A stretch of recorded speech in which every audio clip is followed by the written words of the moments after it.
Welcome back to the Brittany Hughes Show. Happy Thursday, everybody. Hope you've had a wonderful week so far. Somebody that is having an absolutely fantastic week is Oliver Anthony.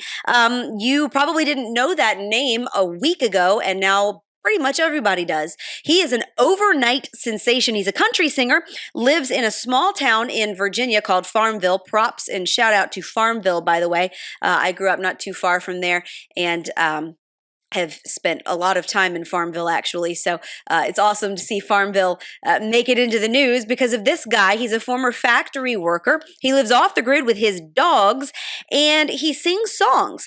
And this is not his first song. He has got a little bit of an internet following before this, just for some sort of bluegrassy tunes that he wrote. But his latest song, Richmond, North of Richmond, became an overnight sensation and is completely stunning leftists, which quite frankly, I find hilarious. This song is a fantastic song, by the way. If you haven't heard it, I don't know what you're doing with your life. This thing has been all over social media. It's gotten more than 16 million views already on YouTube, and that's just a drop in the bucket. I mean, this thing has been posted all over Twitter. It's been posted all over Facebook. I have no idea how many millions of views total this thing has gotten across all of these different platforms.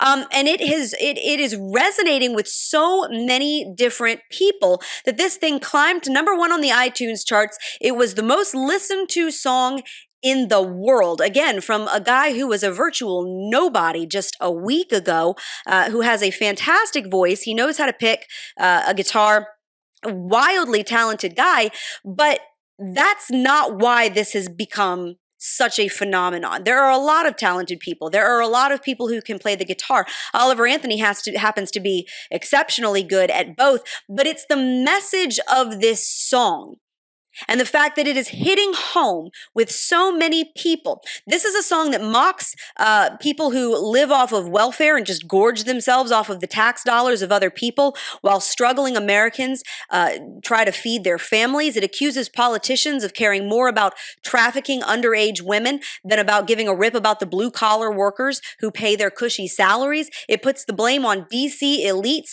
who think that they know how to run your life better than you, all while their policies ramp up inflation and kill jobs and decimate the energy sector and drive up gas prices, and you're not allowed to say anything about it. That is the fundamental message of this song. It's not just that all of this stuff is happening. It's the fact that Americans are being treated like we're not allowed to have opinions on all of this stuff that's being shoved down our throats. And the forgottenness of the blue-collar worker, the fact that millions of people feel like they are being ignored by Washington, D.C., that their needs don't matter, that their struggles don't matter, the fact that they are bending over backwards trying to pay their bills while a third of their paycheck goes to pay, for all of this junk that D.C. spends our money on, the fact that what their communities need, what their people need, are completely ignored by these out-of-touch politicians and bureaucrats that are completely removed from the struggles of everyday people. And what's interesting is that absolutely nothing about this song, nothing in it, draws any kind of a party line, doesn't plant its flag in one camp or the other.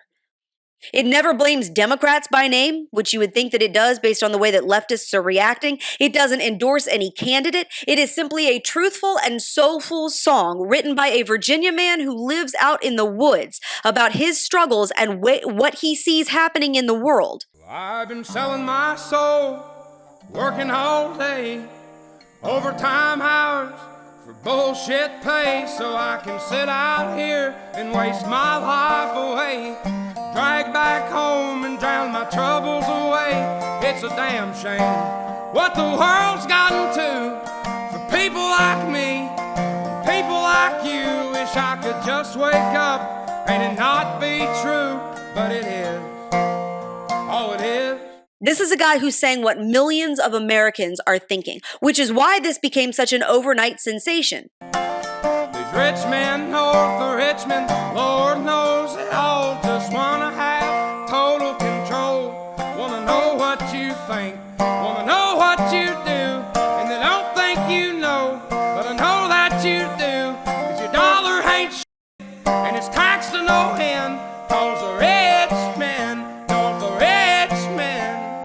leftists are blaming right-wing pundits for fueling the popularity of this song, which I do find interesting because they are bending over backwards to try to find some reason, some nefarious reason why this song is so popular, because they don't want to admit that it might be because this many people are truly angry and frustrated and feel this way.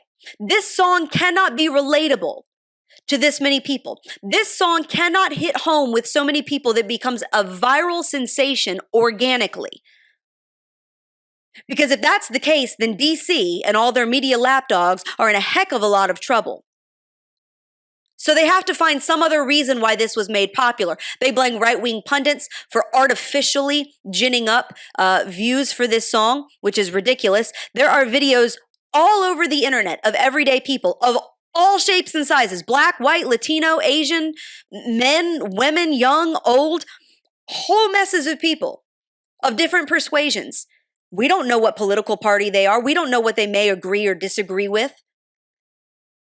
We have no idea where they fall on the political spectrum, but all you have to do is Google. All you have to do is go through the list on YouTube, and you will see reaction videos by people of all different ethnicities, all different genders, all different ages, reacting to this song and saying, this speaks to how I feel. I am sick and tired of working like a dog. I am sick and tired of my tax dollars getting taken out of my paycheck to pay for God only knows what.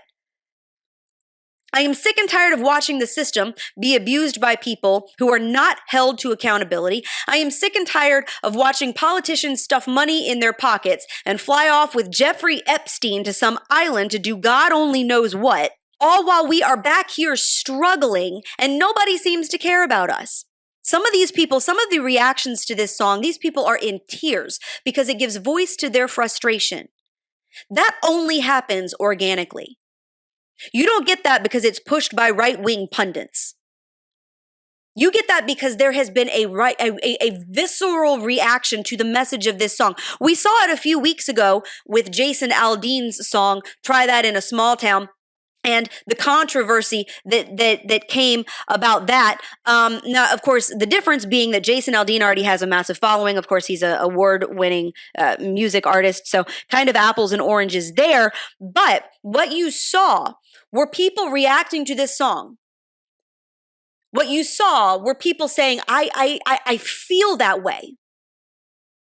This speaks to what I've been saying all along, or it gives voice to something that I haven't been able to verbalize. And if Jason Aldean's song did it well, Oliver Anthony blows it out of the water. So naturally the leftists, the ones who do think that they know better than you and don't like you having your own thoughts and opinions and can't stand the idea that everyday people might disagree with them, they've taken aim at this song and the Virginia man who wrote it. Some outlets have dubbed it a right-wing screed. If you look this song up, right-wing comes up quite a bit. Here's The Guardian. Rich men north of Richmond punches down. No surprise, the right wing loves it. Forbes, controversial rich men north of Richmond. Oliver Anthony's hit song championed by the right. Rolling Stone wrote it this way. Right-wing influencers just found their new favorite country song. Again, trying to pigeonhole this like this is a right-wing anthem. The only people that like it are those radical right-wingers, which is very interesting because I see a whole lot of reaction videos all across YouTube from people that may not fall in the right-wing camp, but have found this song relatable. MSNBC had possibly one of the most vile and insulting takes. Oliver Anthony YouTube video, Rich Men North of Richmond, is all anger, no analysis. Here's what they write. Anthony is a singer, not a political theorist, so maybe we shouldn't expect his analysis to be that sophisticated. But the conservative politicians and pundits embracing him understand very well the political utility of his message. There's something else going on, too. Conservatives are so excited about rich men north of Richmond because they feel marginalized in popular culture. What a gigantic load of bullcrap. Nothing in this song pretends to be political theory. And MSNBC basically saying that Anthony is just a country singer. He's not smart enough to understand political theory. He couldn't possibly come up with a sophisticated message. He's just a redneck backwoods hick and a dunce, just throwing red meat to a bunch of people. We can't expect him to actually know. We can't expect him to be smart about this. We can't expect him to know what he's talking about. And now he's being used by conservative pundits who feel that they've been left out of Hollywood or whatever and are kind of cheesed off about it. And that's exactly the disconnect that this song is talking about. MSNBC managed to do one thing very successfully in this absolute dumpster fire of a piece, and that is to prove the point. MSNBC cannot fathom an ordinary American with bills to pay having their own thoughts and feelings about Washington, about the social garbage that's being shoved down all of our throats, and the way that their tax dollars are being wasted. They cannot fathom that ordinary people might actually be able to see with their own two eyes what's going on, because they are not nearly as stupid as these elitists would like to believe.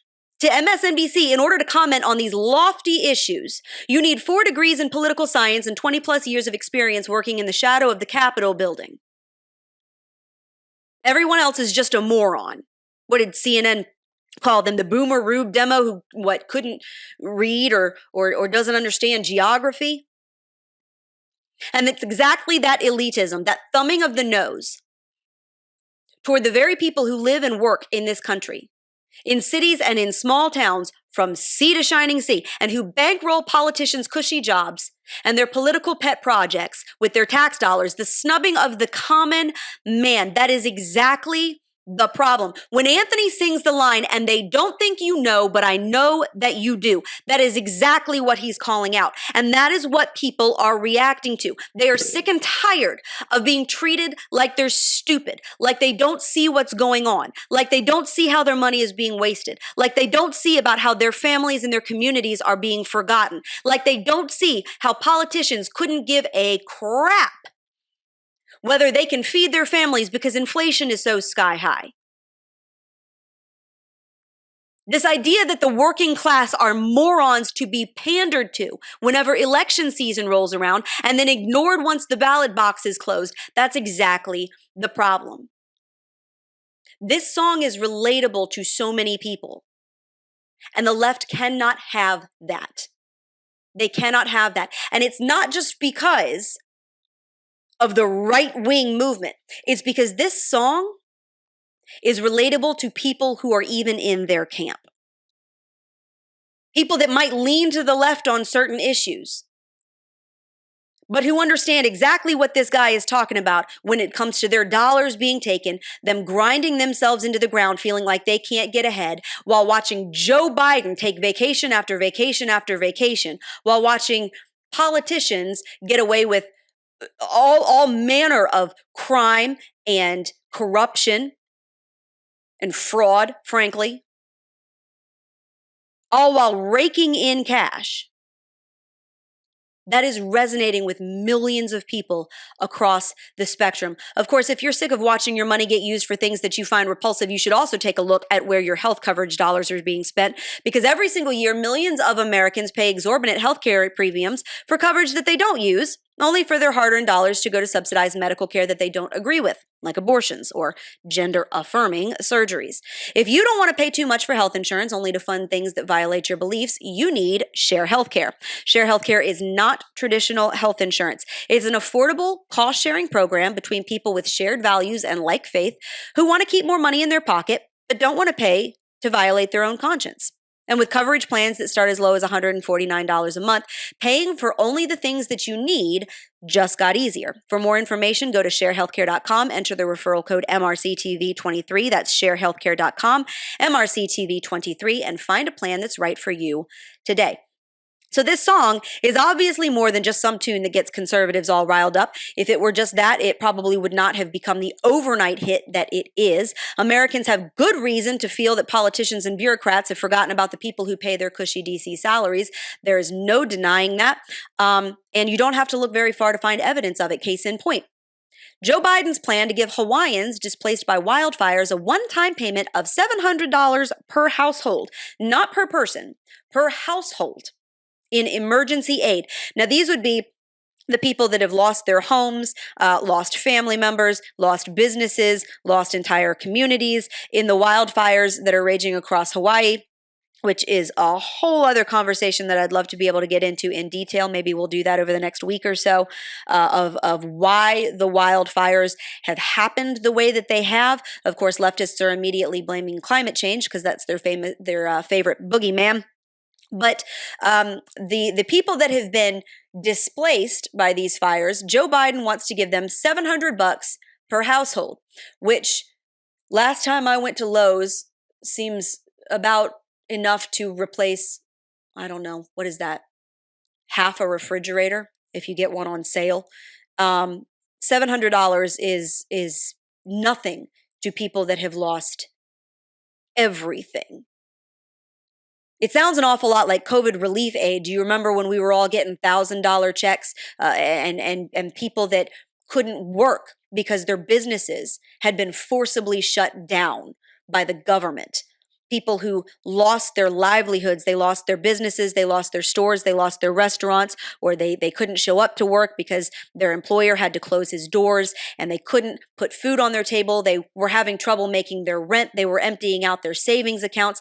And the government comes along, having created this mess, and says, here's $1,000, hope this helps. And we got a couple of rounds of that, and it did nothing to actually help people. What it did do was help drive up inflation and create a whole bunch of cases of fraud and abuse and theft that we're now having to spend even more money to go chase down and prosecute. So that was a giant boondoggle. And this sounds an awful lot like that. We're just going to chuck a few bucks at you. More than 100 people have died in these wildfires. More than 1,000 are missing. Lahaina's 13,000 year-round residents are now trying to figure out how to survive without the tourist dollars that they rely on because the entire town is gone. And here's Biden offering $700 and a no comment. You remember that earlier this week? Here's the president dismissing a reporter's question about the wildfire death toll while he rode back to his Delaware beach house on one of his never freaking ending vacations. Here's that clip.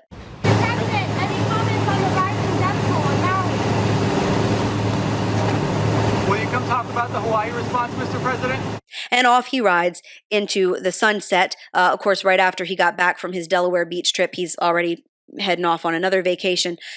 Just nothing but vacations for this guy. And you can tell me all day long, well, the president never actually goes on vacation, right? He goes on working trips. Wherever he is, he's still the president. I've seen an awful lot of clips and an awful lot of photos that I can't scrub my brain from of Joe Biden lounging around on a beach, because God knows that, with a bedtime of 4 p.m. you got to get your rest.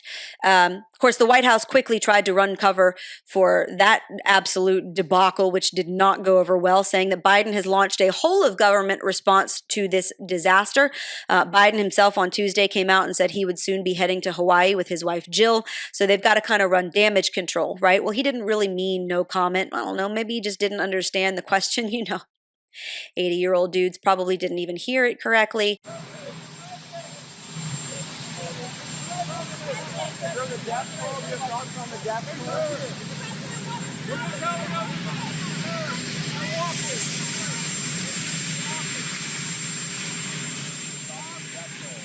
Mr. President, are you going to take questions on Maui? Can you come talk about Maui?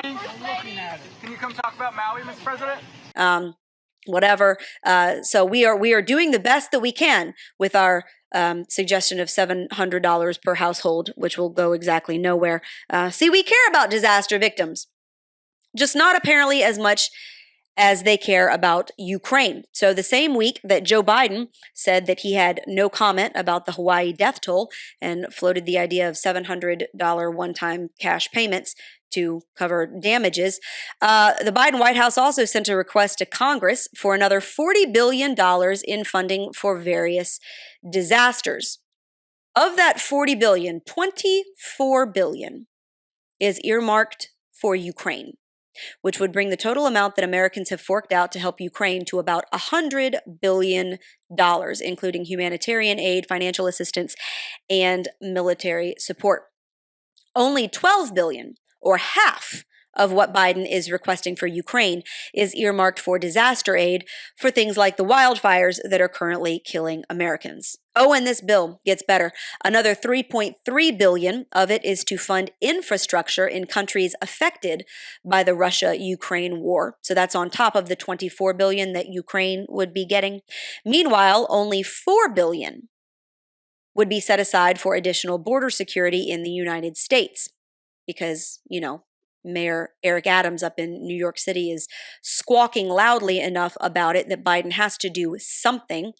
But before you get too excited about that $4 billion, which again is a drop in the bucket compared to what Ukraine would be getting to make sure that their borders are defended, you should note that $2.2 billion of that $4 billion is for border management and shelter and tax-funded services for migrants who've been released into the United States. So if you think that $4 billion isn't enough when it comes to securing the border, that's not even what this money would be going toward. More than half of it would be going towards assisting the people that are allowed into this country illegally and making sure that they've got housing and food and medical care and all of the stuff that you have to pay for by working your tail off, that you have to fund yourself for your family. You're also going to have to fork out billions of dollars to help migrants who don't give a crap about our immigration law, who butt in front of the line, who hop across the Rio Grande, and now they're here. And Biden wants to spend $2.2 billion of our tax dollars making sure that they are treated humanely, as he would put it. Mostly just making sure that they have a red carpet rolled out for them, which will do absolutely nothing whatsoever except continue to encourage illegal immigration. The message here, by the way, when it comes to bundling all of this stuff, the money for the border, the money for disaster aid, the money for Ukraine, the message here is clear. It's a message to Republicans in Congress. Fund this proxy war in Ukraine. Fund our human trafficking scheme at the border. Fund all of our little political pet projects, or you're hurting people out of disaster aid. This is exactly what's going to happen. It happens every single time. The left is very, very good at it. Frankly, the right is not nearly as good at it and tends to drop the ball every single time. This is exactly what's going to happen. Republicans in Congress are going to be put into a corner. Support all of this money going to Ukraine, even though there is flagging support in this country for doing so, for sending more assistance over to them because inflation is still high. People are still struggling to pay their bills. There's a million problems that are currently facing this country, and a lot of people don't necessarily fancy the idea of spending billions more to help Ukraine when our own country is struggling. By the way, that's across the political spectrum. There are leftist Americans in this country that don't necessarily want to continue to see this much money going to defend Ukraine. We have our own problems here back at home. And by the way, this is a war that has very little oversight. It's a very odd war. It's not as cut and dry as, well, we need to make sure that we stop Russia because Russia's our enemy. Absolutely. Agreed. And if that's the way that this was shaking out, then you might be able to persuade me that this was a better idea than what I think it is. Because frankly, I'm seeing a whole lot of videos out of Ukraine, watching a war zone that doesn't really seem to be struggling all that much. I don't remember the last time a war featured, the wartime president on the cover of Vogue or whatever, and people throwing beach parties in the middle of what's supposed to be a disaster zone. This doesn't seem to have a whole lot of oversight or accountability with how our money is being spent and where it's going, and it seems to be a never-ending pit of cash that Congress and this president want to chuck over there. And Republicans who have something to say about that and whose constituents do not want them to vote in favor of that are going to be put between a rock and a hard place, because here's exactly what's going to happen when they refuse. Biden is going to come out and say, these guys are stonewalling this bill that would give billions of dollars in disaster aid to people like those affected in Hawaii.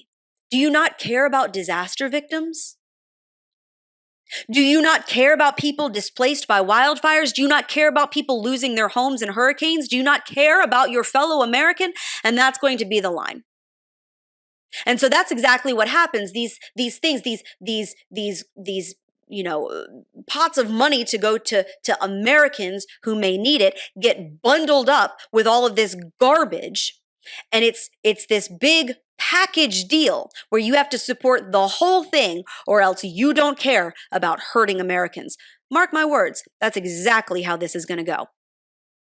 The goal is to once again back Republicans into a corner and force them to fund this stuff. And if they don't, then accuse them of withholding aid for Americans like the poor people in Hawaii. This is a game, and it is played every single day to the tune of trillions of dollars in those big white buildings about 45 minutes from where I am currently sitting by a bunch of people in loafers and heels on squeaky marble floors who can't remember the last time they got dirt under their fingernails. So you can see how hardworking Americans, whether it is people who've been displaced by wildfires, whether it's everyday hardworking people who fork out a third of their income just to, watch it get funneled overseas or used to feed illegal aliens, you can see how they might get the impression that politicians making $175K a year or a president who can afford to take dozens of vacation days don't really care about the people that they supposedly represent, which is exactly why Oliver Anthony's song hit so deep with millions of people. It's not because a few conservatives with some large social media followings decided that we like this song and he's our guy. It's because this man put words to a simple tune that expressed exactly what fed up Americans have been thinking for years, while we are all over here getting lectured on how to use some fairy gendered twinkle toes pronouns or whatever, while we're all watching crime overtake our cities and our borders get overrun with a whole bunch of people who then we have to pay to support. While we watch Joe Biden sprawled out on a beach somewhere and his staff call a lid at noon.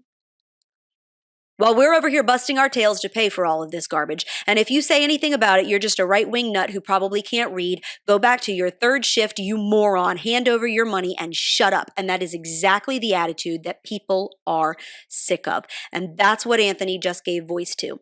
Millions of people have listened to this song and it resonates with them. Not because somebody told them to. Not because some pundit somewhere picked this dude out of a lineup. But because this expresses a very real sentiment that is simmering in this country. And it will boil over.